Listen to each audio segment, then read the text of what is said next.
Everyone, तो आज हम पढ़ेंगे इलेक्ट्रॉन ट्रांसपोर्ट सिस्टम के बारे में। ईटीएस क्या होता है? तो मैं 1 मिनट में आपको इसे रिकॉल कराऊंगी कि ये सब कुछ होता है क्या है। तो यहाँ पर देखिए, इनर मेम्ब्रेन स्पेस, वैसे आपको पता होगा कि ईटीएस जो होता है वो माइटोकॉन्ड्रिया की अधात्री में होता है। इलेक्ट्रॉन ट्रांसपोर्ट सिस्टम यहाँ पर होता है क्या है कि जो यहाँ पर ये ऐसे 5 घर होते हैं, 1 2 3 4 और 5, ठीक है।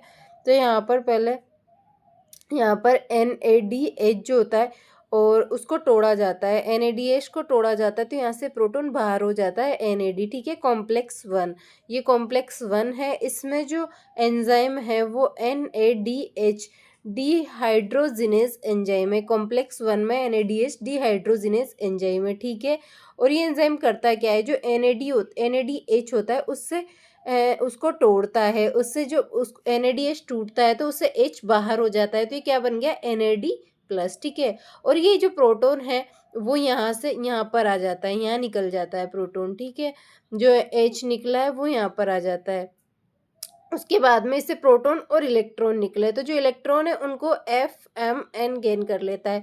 फिर उसके बाद में ये FeS को दे देता है। फिर उसके बाद ये इलेक्ट्रॉन ऐसे ऐसे जाके और यहाँ पे आ जाते हैं, UQ को दे देता है। फिर उसके बाद में UQ जो है वो हाइड्रोजन को पकड़ेगा, ठीक है। उसके बाद में यहाँ से फिर इलेक्ट्रॉन यहाँ जाते हैं और ये हाइड्रोजन को पकड़ लेता है। फिर उसके बाद में UQS2 के पास इलेक्ट्रॉन चला जाता है। फिर यहाँ से इलेक्ट्रॉन साइटोक्रोम B में चला जाता है, ठीक है। और वो उसके बाद कॉम्प्लेक्स फर्स्ट, फिर कॉम्प्लेक्स सेकंड देखिए। कॉम्प्लेक्स सेकंड यहाँ पर सक्सिनेट डिहाइड्रोजिनेसिस एंजाइम होता है।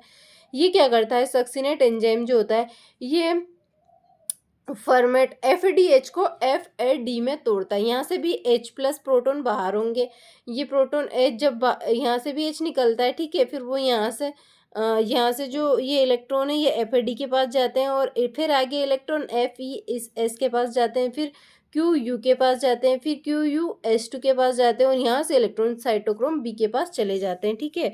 फिर उसके बाद यहाँ से इलेक्ट्रॉन साइटोक्रोम B के बाद इलेक्ट्रॉन FeS में जाते हैं, फिर साइटोक्रोम Cl में जाते हैं, फिर उसके बाद C1 साइटोक्रोम C1 में जाते हैं। उसके बाद ये इलेक्ट्रॉन यहाँ पर ये जो 4H है वो यहाँ पर आ जाता है। फिर उसके बाद देखिए, ये इलेक्ट्रॉन साइटोक्रोम C1 से C के पास चले गए, साइटोक्रोम C के पास, फिर इलेक्ट्रॉन C के पास चले गए। अब कॉम्प्लेक्स थर्ड की बारी आती है। यहाँ पर एक कॉम्प्लेक्स थर्ड मैंने आपको बता दिया कि ये सारी प्रोसेस हुई इधर से, और इधर से इलेक्ट्रॉन आए साइटोक्रोम B के पास, फिर FeS के पास, साइटोक्रोम C1 के पास, फिर इधर से साइटोक्रोम C, दोनों के इधर से और इधर से सारा निकल के साइटोक्रोम C, फिर इलेक्ट्रॉन ये जो अपना 4 कॉम्प्लेक्स होता है वहाँ पर आ गया। यहाँ पर साइटोक्रोम C ऑक्सीडेज एंजाइम होता है, ठीक है। ये करता क्या है, जो साइटोक्रोम C जो इलेक्ट्रॉन लाता है उसको कॉपर A को देता है, फिर इलेक्ट्रॉन को कॉपर यहाँ पर साइटोक्रोम